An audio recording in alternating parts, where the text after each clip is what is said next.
A deadly bus crash adds to Philippines' Christmas woes. Malaysia to send humanitarian aid to Mindanao storm victims.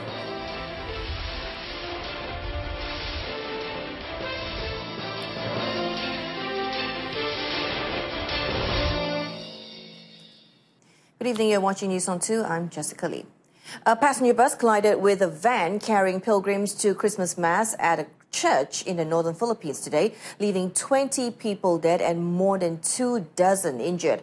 Police Chief Superintendent Romulo Sapitula said all those killed in the pre-dawn collision in La Union Province's Agu town were in the van, known as jeepneys. Another 10 van passengers, along with the driver and 17 other occupants of the bus, were injured. The van's engine was ripped off due to the impact of the crash.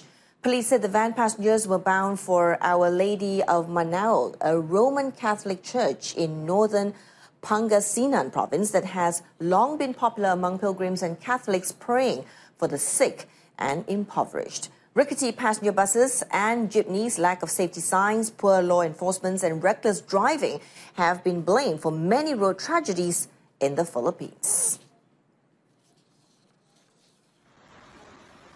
Meanwhile, tens of thousands of villagers in the southern Philippines spent their Christmas morning today in emergency shelters as the region dealt with the aftermath of a powerful storm that left more than 150 people dead. Tropical storm Tembin unleashed landslides and flash floods, mostly in the hard-hit provinces of Lanao del Norte and Lanao del Sur and on the Zamboanga Peninsula.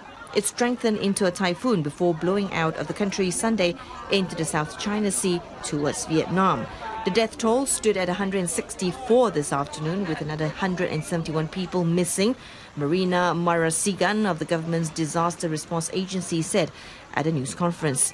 More than 97,000 people remain in 261 evacuation centers across the south, while nearly 85,000 more people are displaced and staying elsewhere. In a related development, the Defense Ministry, through the Malaysian Armed Forces, is ready to send humanitarian aid to southern Philippines, which has been badly affected by Tropical Storm Tembin.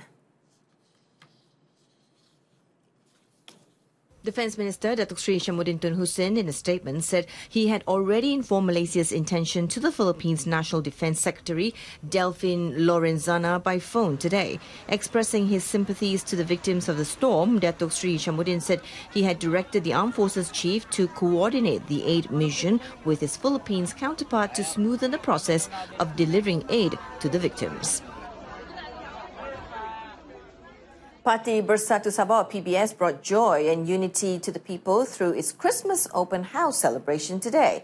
Thousands of people from various walks of life thronged the Kadazan Dusun Cultural Association or KDCA Hall in Penampang to join in the festivity. Visitors were feasted on a variety of foods as well as beverages as Christmas songs and carols filled the hall to enliven the festive spirit.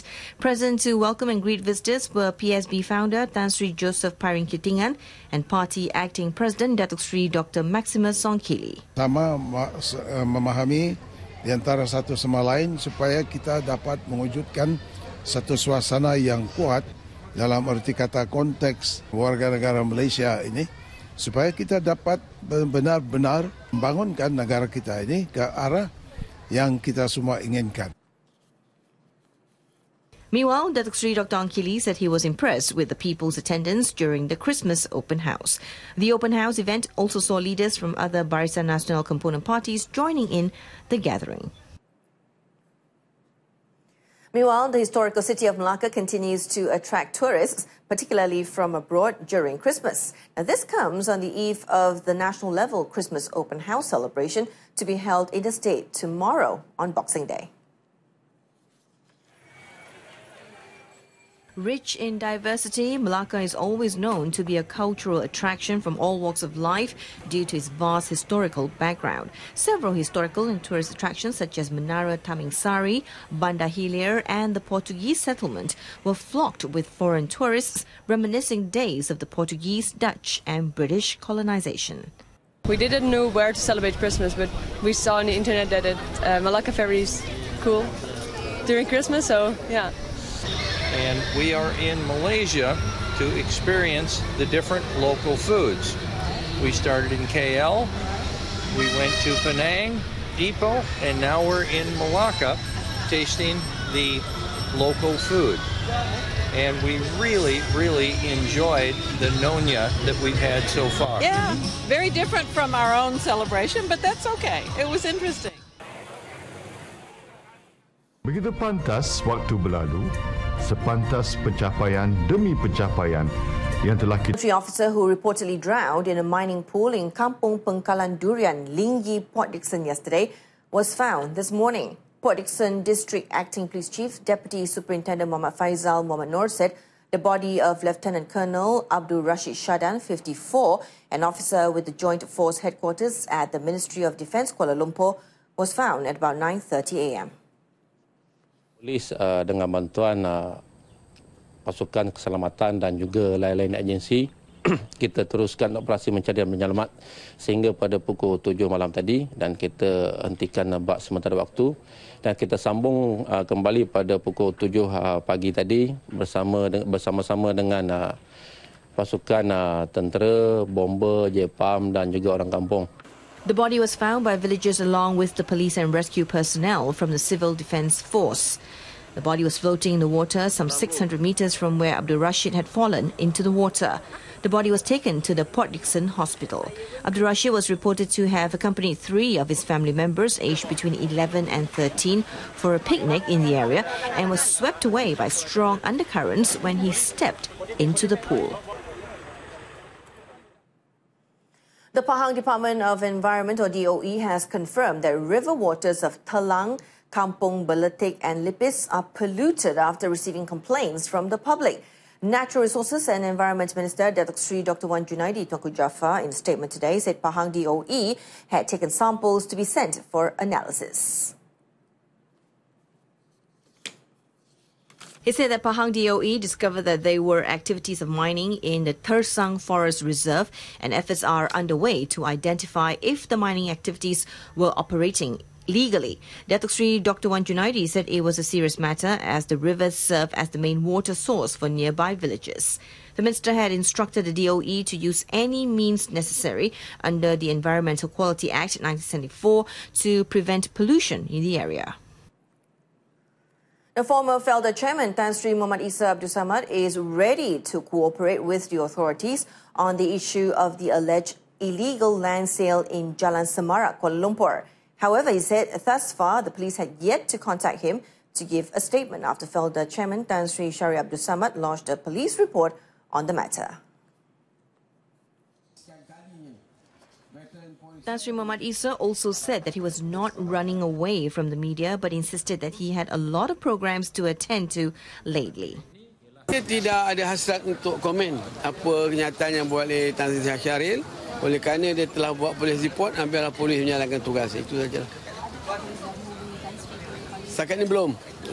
Biarlah dia. Lepas nanti tosah dia dia jadi polemik besar sangat, biar polis, lepas tu saya akan buat keterangan itu je. Ya. Mana boleh tak sedia? Polis panggil, SPRM panggil, dia pergi. Mana boleh tak pergi? Felder chairman Tan Sri Shari Abdul Samad was reported to have described the matter as a dubious deal and was only discovered in January this year after he took over from Tan Sri Isa, who was former chairman of Felder and FIC.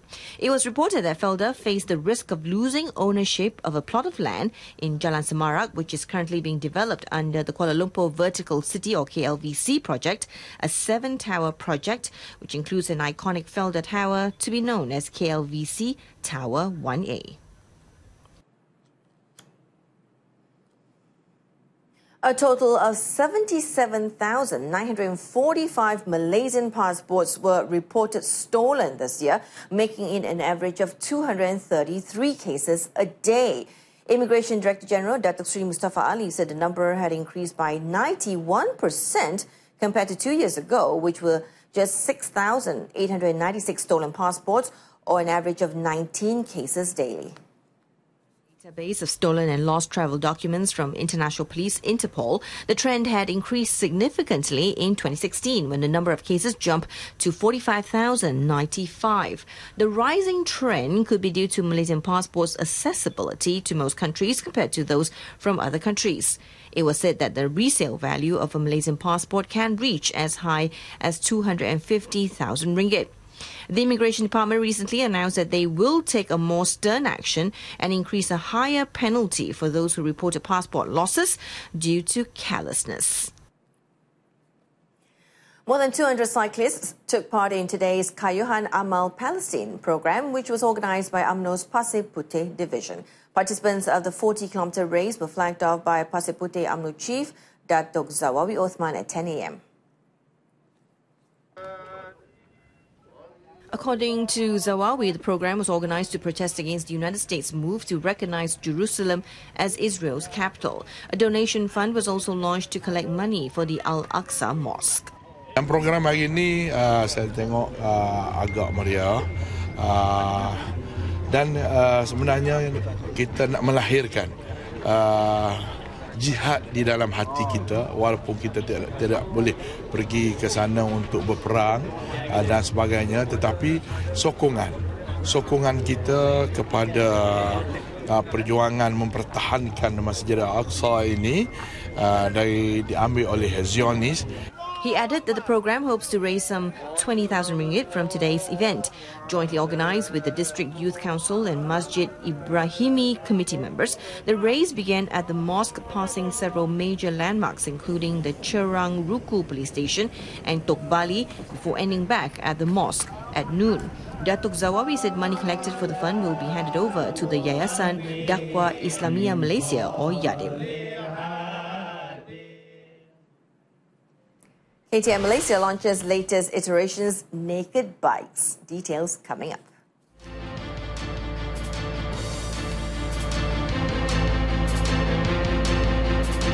Welcome back. QPAX will review all the old and irrelevant circulars within the public service to make amendments and improve the system.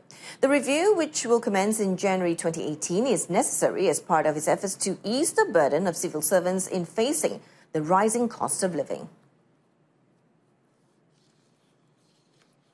According to its president, Dato' Azimuddin, QPAX will focus on many issues and forward any suggestions to the government, including the issue of a salary rise for civil servants. Other issues include the streamlining of living allowance rate for those serving in the Peninsula, Sabah and Sarawak. QPAX will prioritise integrity and eradication of corruption among civil servants as its main agenda next year. KTM Malaysia has launched the latest iterations of its entry-level naked bikes, the Duke 250 and the Duke 390. The Duke 390 has been up to this point been in the Malaysian market for nearly 4 years and 2 years in the case of the Duke 250. The Duke 390's 2-channel ABS comes with 3 modes: normal, off and super motor, which disables ABS for the rear brake only. Additional updates to the Duke 390 include a more padded seat, CAN bus system, Metzeler M5 Interact tyres, broader rear view mirrors, Euro 4 emissions rating and a ride-by-wire throttle. As for the Duke 250, it has received a more modest spec list by comparison, making do with a monochrome LCD display, while a cable throttle is standard for the 250 instead of the 390's ride-by-wire. Kita ada dua segmen sebenarnya. Dan segmen pertama adalah CKD. Okay. So CKD since kita launch 250 dan 390. So dari segi outlook new technology, new outlook new technology. So semua benda ni dapat attract kita punya customer untuk beli model kita. Jangan lupa pula kita ada CBU model.